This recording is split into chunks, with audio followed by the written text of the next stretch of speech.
Good morning, darlings. Welcome to Morning Joan, the only podcast where you get a healthy dose of Hollywood gossip, wit, and wisdom. I'm your host, Joan, and I'm thrilled to have you joining me today. Now let's dive right into the latest news. Can you believe it? Another legend has left us. The talented Tom Troop, a veteran actor with an impressive resume, passed away at the ripe age of 97.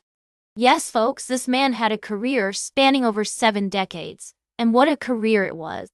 From his early days on Broadway, to his numerous appearances on TV shows like Star Trek Cheers and Murder, she wrote Tom Troop was the epitome of a working actor. He worked with everyone from Joseph Schildkraut to Mia Farrow, and even co-founded an acting school in Los Angeles with Charles Nelson Riley. Talk about a legacy. Now I know what you're thinking. Joan, why should I care about some old actor? Well, let me tell you, sweetheart. Tom Troop's story is a testament to the power of dedication and perseverance in show business. The man was still working well into his 80s, and that's something we can all aspire to. Can you imagine having a career that spans over 75 TV shows and films? I mean, I've had my fair share of gigs, but this guy was on a whole different level. And let's not forget his personal life, married to the lovely Carole Cook for over 50 years, until her passing in 2023. It's always sad when we lose someone from the golden age of Hollywood, but Tom Troop's legacy will live on through his impressive body of work. So let's take a moment to appreciate this talented actor and the impact he had on our industry. Now, I know you're all dying to hear more about the latest scandals and gossip, but we'll get to that later. First, let's take a break and come back with some fresh tea. We'll be right back with more tea on Morning Joan. Welcome back to Morning Joan, darlings. I hope you're all having a fabulous day so far. We've got some news from the world of cinema that's left me shaking my head, and I just have to dish about it with you all. So, it seems the Mumbai Film Festival has gone on hiatus for a year. Can we talk? I mean, what's going on here? The festival, which is operated by the Mumbai Academy of Moving Image, or MAMI, has been around since 1997 and has had its fair share of ups and downs over the years. But this latest development has me wondering if the powers that be are just giving up on this cultural cornerstone. Now I know what you're thinking. What about all the Bollywood stars who strut their stuff on the red carpet at Cannes? Don't they care about supporting their own film festival? Apparently not, sweetheart. It seems like they're more interested in chasing after those shinier stages and safer bets than actually putting their money where their mouth is when it comes to supporting Indian cinema.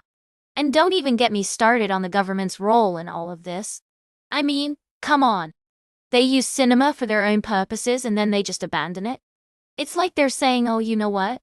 We're good. We've got our Bollywood blockbusters. We've got our red carpet events. Who needs a film festival that actually showcases independent, regional, and classic cinema? Face it, darlings, this is a sad state of affairs. As filmmaker Hansel Mehta so eloquently put it, what should have been a cultural cornerstone has been reduced to a footnote, another casualty of apathy dressed as progress. Ouch. That's some harsh truth right there. But, you know what? I'm not giving up hope just yet. Maybe this hiatus will give the festival organizers a chance to regroup and come back stronger than ever. Maybe they'll find new sponsors, new supporters, and new ways to showcase the amazing talent that India has to offer. So, let's keep our fingers crossed, shall we? And in the meantime, let's support all the incredible filmmakers out there who are telling stories that need to be told. Trust me on this, the world needs more of their kind of magic. Stay tuned for today's last cup of tea, right here on Morning Joan. Welcome back to Morning Joan. We're wrapping up today's show with a fascinating story that's got everyone in the Disney community buzzing. You know how they say it's kind of fun to do the impossible? Well, it seems like the Imagineers at Disneyland took those words a bit too literally when they decided to create an audio-animatronic figure of the one and only Walt Disney. Now, I'm sure many of you are thinking, what could possibly go wrong with that? But, as we've seen time and time again, trying to replicate the magic of a human being, especially someone as iconic as Walt Disney, is no easy feat. The latest attempt at bringing Walt to life in the form of an audio-animatronic has left many fans underwhelmed, to say the least. The figure, which is part of the new show Walt Disney, A Magical Life, has been criticized for its lackluster resemblance to the man himself. And let's be real, folks, when it comes to Walt Disney, we're not just talking about any ordinary person. We're talking about a legend, a visionary, and a master storyteller. So, what went wrong? Well, according to some insiders, it seems like the Imagineers might have tried to adapt Walt's likeness onto an existing audio-animatronic head, rather than designing a new one from scratch. And as we all know, that's just not going to cut it when you're trying to capture the essence of someone as beloved and iconic as Walt Disney. As former Imagineer Jim Shull so eloquently put it, delivering a show about Walt Disney is harder than it might appear.